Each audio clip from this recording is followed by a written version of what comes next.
जय हिंद बच्चों। तो आप सभी को आज का क्लास में स्वागत है। कैसे हैं मेरे शेर और शेरनियों? स्वस्थ होंगे, मस्त होंगे, पढ़ाई में व्यस्त होंगे।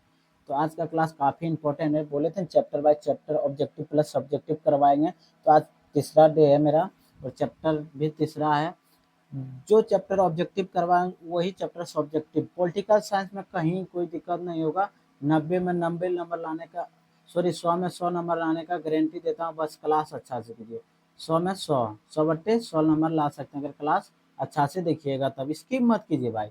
आप लोग देख रहे हैं कि पीडीएफ बड़ा नहीं भाई, पीडीएफ नहीं, इंपॉर्टेंट है। सजवीनी बूटी है एग्जाम के लिए, एकदम इंपॉर्टेंट क्वेश्चन ऑब्जेक्टिव पीडीएफ। देखिए मेरे बच्चों, मेरे साथियों, मेरे भाइयों, मेरे बहनें, क्योंकि मेरे पास डिजिटल बोर्ड नहीं, बोर्ड है हम ट्यूशन पढ़ाते तो छोटा वाला बोर्ड है वो ब्लैक बोर्ड, उसमें इतना सारा ऑब्जेक्टिव कवर करना बहुत इम्पॉसिबल है। इसलिए पीडीएफ हम खुद से पीडीएफ बनाते हैं और बढ़िया से पीडीएफ एकदम इंपॉर्टेंट क्वेश्चन डालते हैं उसमें। एक ही दो भी क्वेश्चन नहीं डालते हैं। इस सजवीनी बूटी समझ के पढ़ो, एकदम सजवीनी बूटी। पॉलिटिकल साइंस में कहीं कोई दिक्कत नहीं होगा। चैप्टर बाय चैप्टर नंबर तक खत्म कर देंगे, उसके बाद एकदम रामबाण सीरीज जैसे दिशा ऑनलाइन क्लासेस में चलता वैसे रामबाण सीरीज चलाएंगे पॉलिटिकल साइंस का। भाई पॉलिटिकल साइंस ऑब्जेक्टिव पढ़ लो, यहाँ से नहीं आएगा तो मेरा चैनल अनसब्सक्राइब कर देना एग्जाम देके आके। पहले मिला लेना क्वेश्चन। तो चलिए देर ना करते हुए क्लास को स्टार्ट करते हैं। भाषण देने से कुछ नहीं होगा, काम करो। नेता थोड़े ना जो ये बड़ा बड़ा वादा करेंगे, ये वो कर देंगे। ऐसा नहीं भाई, काम करो तब ना विश्वास होगा। इसीलिए हम देर ना करते हुए क्लास को स्टार्ट करते हैं।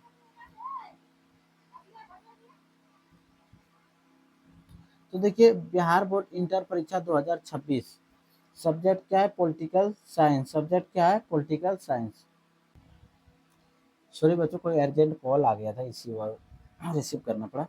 तो चलिए क्लास को स्टार्ट करें। बिहार बोर्ड इंटर परीक्षा 2026, सब्जेक्ट पॉलिटिकल साइंस, चैप्टर नियोजित विकास की राजनीति। नियोजित विकास की राजनीति।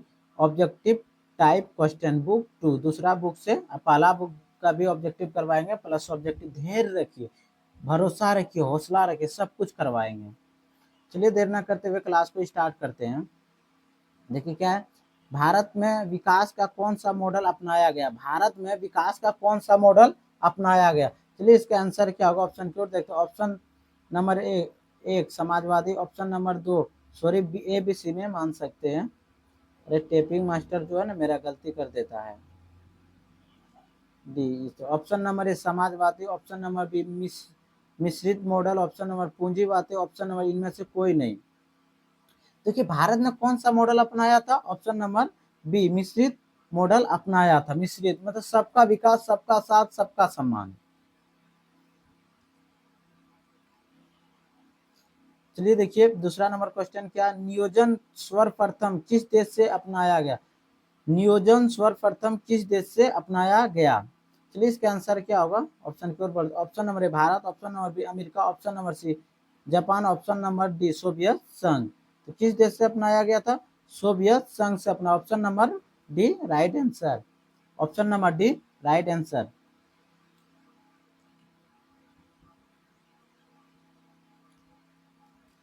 योजना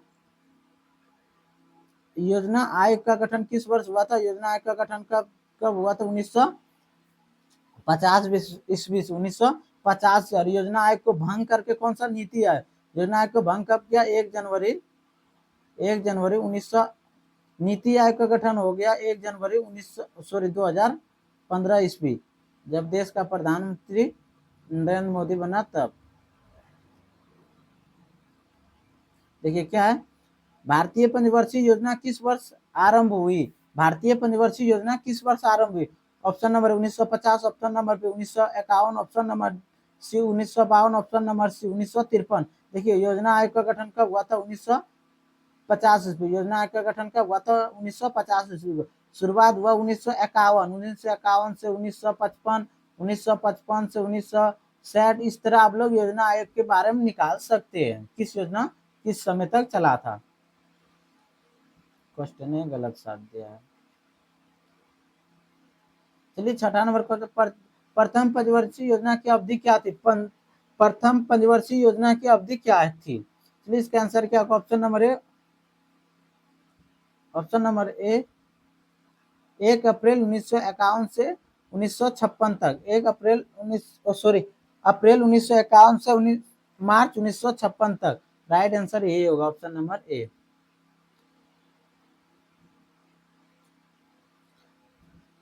योजना आयोग का पदेन अध्यक्ष कौन होता है? योजना आयोग का पदेन अध्यक्ष कौन होता है? चलिए इसका आंसर क्या होगा, ऑप्शन की ओर बढ़ते हैं। ऑप्शन नंबर ए राष्ट्रपति, ऑप्शन नंबर बी उपराष्ट्रपति, ऑप्शन नंबर सी प्रधानमंत्री, ऑप्शन नंबर डी योजना मंत्री, ऑप्शन नंबर सी होगा प्रधानमंत्री इसका अध्यक्ष होता है। यही योजना आयोग को इसका नाम भी चेंज किया, अब नीति आयोग। पहले योजना आयोग का गठन पहले जो प्रधानमंत्री, भारत का प्रथम प्रधानमंत्री कौन था? पंडित जवाहरलाल नेहरू, उसी ने योजना का गठन किया था। अब इसका नाम चेंज करके नीति आयोग कर दिया। क्या? नीति आयोग। नीति आयोग कब? 1 जनवरी 2015 2015 ईस्वी। हाँ 2015 ईस्वी। इसका अध्यक्ष कौन है? प्रधानमंत्री। पदेन अध्यक्ष प्रधानमंत्री होता है। नेशनल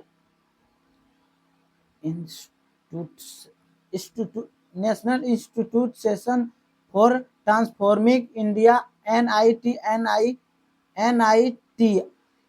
आयोग का गठन किस वर्ष हुआ था? चलिए इसका आंसर क्या होगा, ऑप्शन की ओर बढ़ते हैं। ऑप्शन नंबर ए 2014 ईस्वी, ऑप्शन नंबर बी 2015 ईस्वी, ऑप्शन नंबर सी 2016 ईस्वी, ऑप्शन नंबर डी 2017 ईस्वी। इसका राइट आंसर क्या होगा, ऑप्शन नंबर बी 2015 ईस्वी को हुआ था गठन इसका। देखो यहाँ भी सेम सवाल है, योजना आयोग नीति आयोग। नीति आयोग का ही पहले इसका नाम क्या था? योजना आयोग। योजना आयोग, योजना आयोग। अब इसका नाम हो गया नीति आयोग। नीति आयोग का पदेन अध्यक्ष कौन होता है? नीति आयोग का पदेन अध्यक्ष कौन होता है? तो वही सेम क्वेश्चन है, प्रधानमंत्री होगा इसका। Option number B right answer.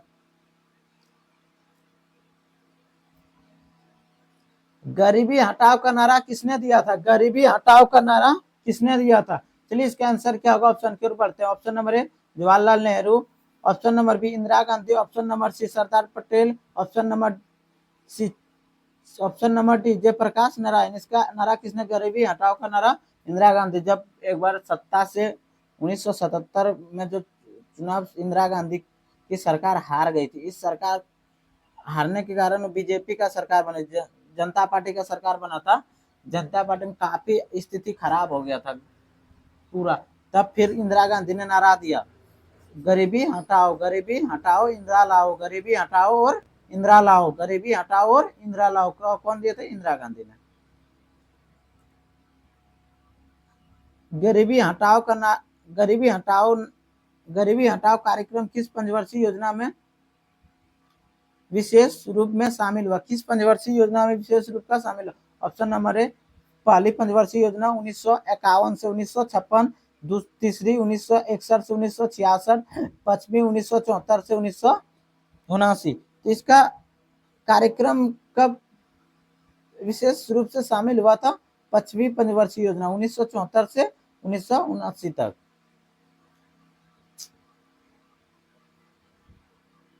देखो 12 नंबर क्वेश्चन क्या, हरित क्रांति का क्या दुष्प्रभाव हुआ? हरित क्रांति का क्या दुष्प्रभाव हुआ? चलिए इसका आंसर क्या होगा, ऑप्शन की ओर बढ़ते हैं।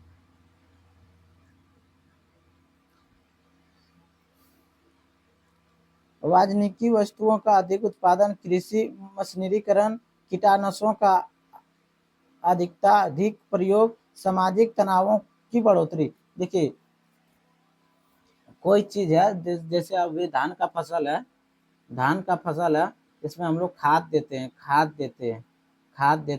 अगर कीड़ा लग जाएगा तो क्या देते हैं? दवाई देते हैं। घास उसका दवाई देते हैं। अच्छी तरह से उसको हम लोग देखभाल करते हैं, तब ना धान अच्छा फसल होता है। इस तरह की option number C right answer होगा। इसी तरह हरित क्रांति में रासायनिक उपकरण का जो प्रयोग हुआ ना, उससे हरित क्रांति में अधिक उपज हुआ। अधिक उपज क्या हुआ था? गेहूं का हुआ था। क्या हुआ था? गेहूं का। इसका जनक कौन है? M S Swaminathan.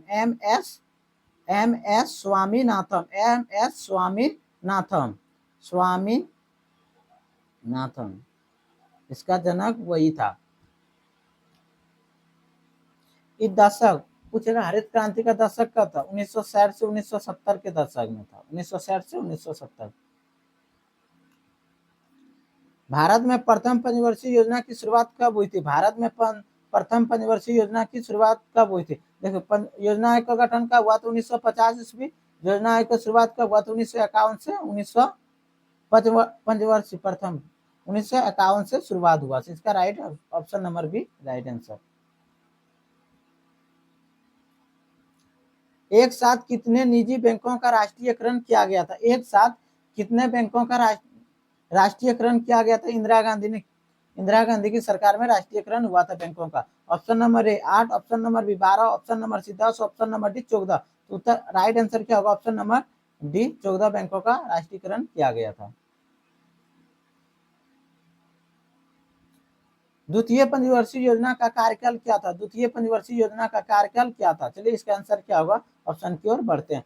Option number है 1956 से 56, 1961 से 56 से 61, ऑप्शन नंबर 1961 से 1966। तो इसका राइट आंसर क्या होगा? Option number B.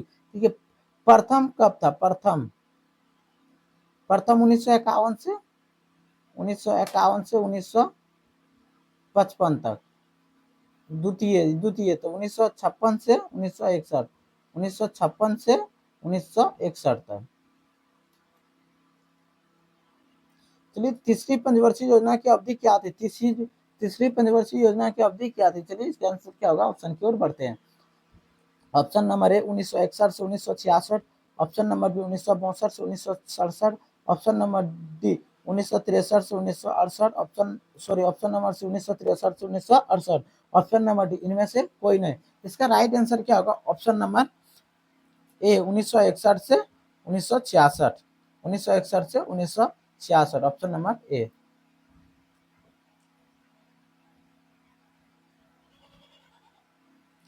नए आर्थिक हितों को किसने उभारा? देखिए, चलिए इसका आंसर क्या होगा? चलिए ऑप्शन की ओर बढ़ते हैं। निजी क्षेत्रों ने, सार्वजनिक क्षेत्रों में, दोनों ने, इनमें से सभी ने, इनमें से सभी। Option number D right answer, option number D right answer.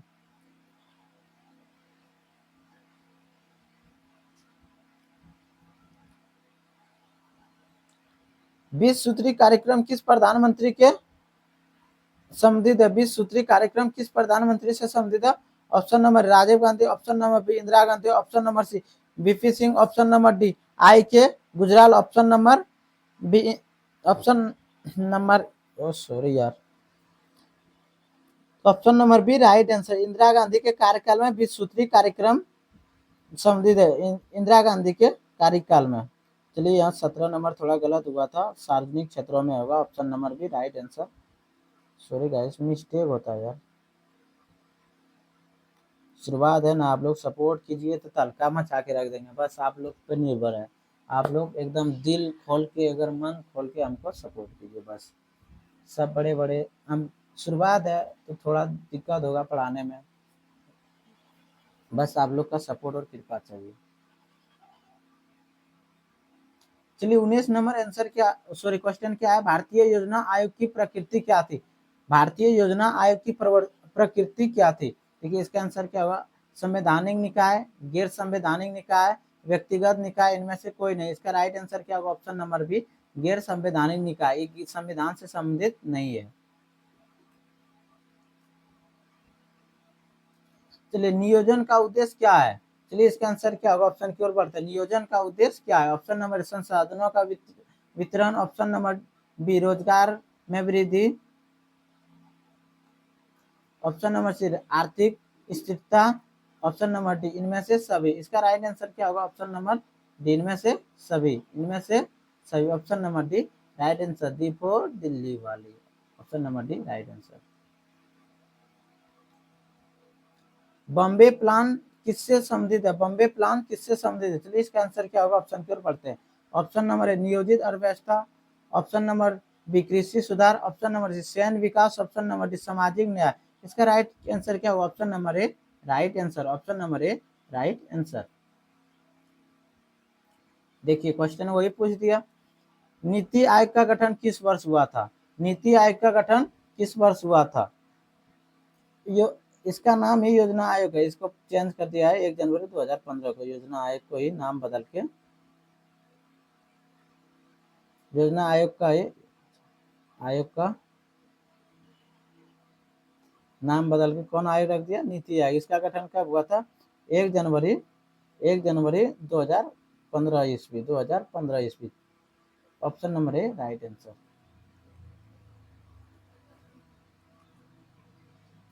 23 number question क्या है? पहली पंचवर्षीय योजना का मुख्य उद्देश्य क्या था? पहली पंचवर्षीय योजना जो था उसका मुख्य उद्देश्य क्या था? चलिए इसका ऑप्शन देखते हैं।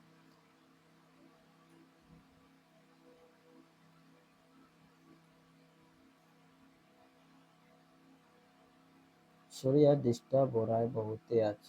सॉरी बच्चों, माफ कीजिएगा।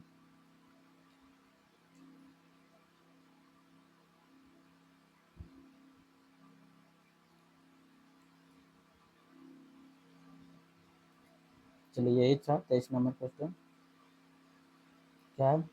पहली पंचवर्षीय योजना का मुख्य उद्देश्य क्या था? पहली पंचवर्षीय योजना का मुख्य उद्देश्य क्या था? चलिए इसका आंसर क्या होगा, देखते हैं ऑप्शन की ओर बढ़। ऑप्शन नंबर ए उद्योग विकास, ऑप्शन नंबर बी कृषि क्षेत्र पर ध्यान, ऑप्शन नंबर सी सैन्य सुधार, ऑप्शन नंबर डी शिक्षा सुधार। इसका राइट आंसर क्या होगा? ऑप्शन नंबर बी कृषि पर ध्यान दिया था। पहली पंचवर्षीय योजना जो था कब? 1951 से 1956 तक, सॉरी 56 तक किस पे सुधार दिया था? कृषि पे। किस पे? कृषि पे। Option number B right answer. Kerala model किस पर जोर देता है? केरल मॉडल किस पे जोर देता है? चलिए इसका राइट आंसर क्या होगा? देखिए सबसे अधिक केरल में शिक्षित लोग हैं। ज्योग्राफी में पूछा जाता है कि सबसे अधिक साक्षरता दर वाले साक्षरता दर वाले राज्य कौन सा है? तो केरल है। मेरा कौन है? केरल। यहाँ शिक्षा पे और स्वास्थ्य पे ध्यान देता है। वहाँ का सबसे अधिक पढ़े लिखे, 100% में 100% लोग वहाँ पढ़े लिखे हैं। चलिए हरित क्रांति का मुख्य उद्देश्य क्या था? हरित क्रांति का मुख्य उद्देश्य क्या था? इसका आंसर क्या होगा? चलिए ऑप्शन की ओर बढ़ते। ऑप्शन नंबर ए सिंचाई साधन बढ़ाना, कृषि उत्पादन में वृद्धि, ऑप्शन नंबर सी शिक्षा में सुधार, ऑप्शन नंबर डी उद्योग का विकास। इसमें कृषि उत्पादन अधिक करना। Option number B right answer. Last question है, देखिए इसमें इंपॉर्टेंट, ये चैप्टर में नियोजित विकास की राजनीति, इसमें इंपॉर्टेंट 25 क्वेश्चन था जो हम करा चुके हैं। आप लोग ध्यान दीजिएगा, एकदम इग्नोर मत कीजिएगा। क्यू यू एकदम क्लास को ध्यान से देखिए। आप लोग सोचते हैं पीडीएफ पढ़ाई, पीडीएफ नहीं भाई, इंपॉर्टेंट क्वेश्चन है, बहुत इंपॉर्टेंट क्वेश्चन। टैपिंग करके हम सब कुछ आप लोगों के लिए करते हैं। आप लोग अगर पॉलिटिकल साइंस में 100 नंबर लाना चाहते हैं, 100 में 100 नंबर, तो बस क्लास को ध्यान से देखिए। ऑब्जेक्टिव प्लस ऑब्जेक्टिव करवाएंगे। क्लास को अच्छा लगे तो शेयर करें और कमेंट में प्यारा सा दिल बना। अगर पहली बार आए हैं चैनल पे, चैनल को सब्सक्राइब करें। जय हिंद। आप लोग सपोर्ट कीजिएगा गाइस, हाथ जोड़ के रिक्वेस्ट करते हैं हम लोग, बस एक एक सब्सक्राइब जरूर कर देना। सबको आप लोग सब्सक्राइब करते हैं, एक छोटा सा भी टीचर को सब्सक्राइब करें। धीरे धीरे ना आगे बढ़ेंगे आप लोग के भरोसे। बस जय हिंद, जय भारत।